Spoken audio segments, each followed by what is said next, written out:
Hey Dynamos, it's Miss Strass, back to continue reading Trapped by the Ice. So remember, Shack and his crew were living on the ice because their ship sunk. Over the next month, food was always a concern, and it was Tom Ordley's job to find it. Penguins and seals were growing scarce. That means they ate so many of them, there were very few left. To find meat to eat, hunters had to go farther away. This was dangerous. Once when Tom was skiing back to camp, a monstrous head burst from the ice. A giant sea leopard lunged at Tom, only to slip quickly back into the dark water, stalking Tom from below, as sea leopards do when they hunt penguins. Tom tripped and fell. The huge animal lunged again, this time springing out of the water and right onto the ice. Back on his feet, Tom tried to get away. He cried for help, and Frankie Wild rushed over from camp carrying a rifle.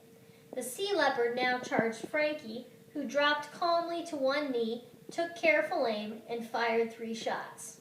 The sea leopard fell dead. There was plenty to eat for days afterward. Kind of hard to itch my head.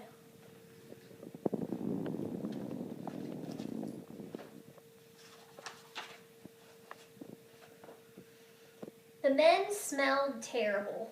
During their 5.5 months on the ice, they hadn't had a bath.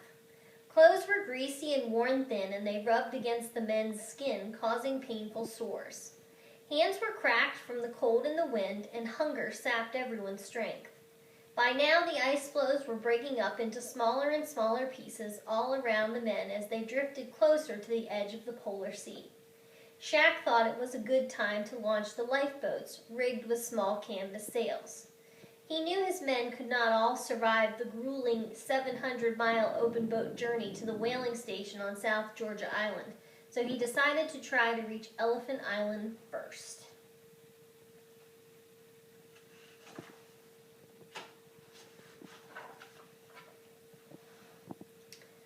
Steering around blocks of ice was hard. The boats bumped into ice floes or crashed into icebergs. As night fell, the boats were pulled up onto a big floe and the tents were raised.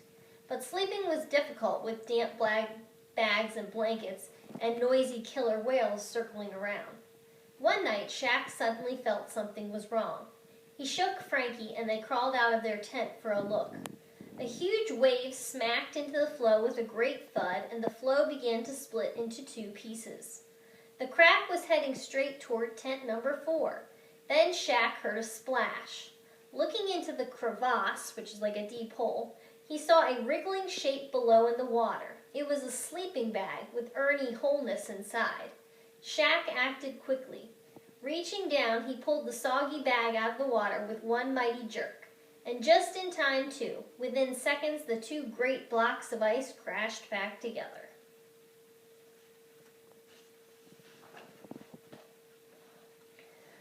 Finally, the men reached open water.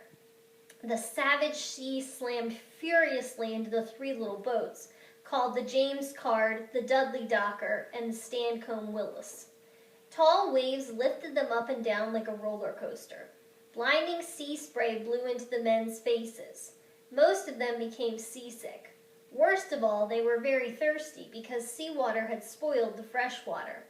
The men's tongues had swelled so much from dehydration they could hardly swallow. Shack had his men suck on frozen seal meat to quench their thirst. They had to make land. They had to get to Elephant Island. Alright, so today we're going to use some words to describe Shack. So on a separate piece of paper, or Shackleton if you want to call him that, on a separate piece of paper you need to use 3 good words to describe Shack. See you guys later.